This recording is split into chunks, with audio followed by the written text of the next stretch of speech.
the terms of polynomial functions are written in descending order by degree, and this order is known as standard form. Okay, degree, we are talking about the exponent of x. Standard form, sunod-sunod po from highest exponent pababa. Okay, let us have the given example here. Y equals to 2x cubed minus 5x squared minus 2x plus 5. As you can observe, the exponent is descending from 3 to 1, then wala na. Okay? So, ang tawag natin dito is the polynomial is written in standard form. Now, that is our polynomial. And the exponent is 3. So, ang tawag natin doon, degree. So, since yung 2x cubed, yung merong may pinakamataas na degree or exponent, ang tawag natin doon is leading term or siya yung nagli-lead na term or nauuna.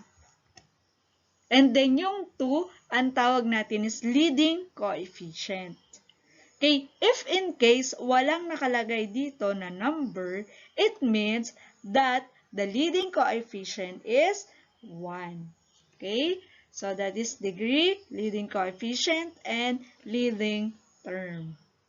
And then, yung walang x, ang tawag po natin doon is constant. Okay, now let us have the next activity. Complete the following table by using the given polynomial function. So, number 1, y equals 5x squared plus 6x cubed plus 4. Write this in standard form. So, alin dyan ang mauuna? Yes, correct. Ang mauuna natin itong 6x cubed, kasunod yung 5x squared, kasunod si 4. Susulat na natin siya. Y equals 6x cubed plus 5x squared plus 4. Now, degree, which is the degree? The degree is the highest exponent, which is 3. Ito siya, 3. Leading coefficient, that is, ito, yung number dito, which is 6. And the constant is 4. Okay, questions? Okay, very good. Correct naman pala mga sagot natin. Now, let us have another given. Y equals to 5 plus x. Okay, written in standard form, mauna si x followed by 5. So, y equals to x plus 5. Now, the degree, wala naman po exponent si x. Ano po magiging degree? So, pag wala nakasulat na exponent si x, automatic meron po siyang 1. That's why the degree is 1. And the leading coefficient is also 1. Since wala nakalagay na number sa unahan, meron siyang 1.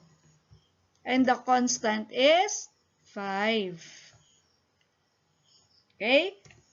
Next, given y equals x plus x to the fourth minus 3.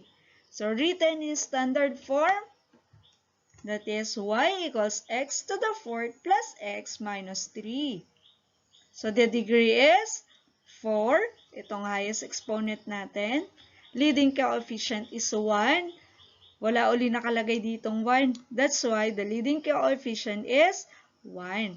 And the constant is negative 3. Since written here is minus 3, kaya ang constant natin becomes negative 3. Okay, next given, y equals to 3x squared plus 2x. In standard form, it is also y equals 3x squared plus 2x.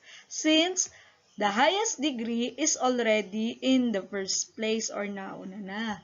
So, the degree is 2. Leading coefficient natin is 3. And the constant, 0. Kasi pareho sila may kasamang x. That's why the constant is 0. And usually, if the constant is 0, hindi na natin isinusulat.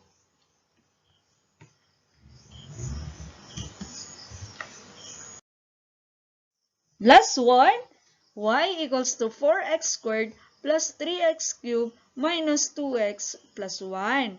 Write in standard form. So y equals to 3x cubed plus 4x squared minus 2x plus 1.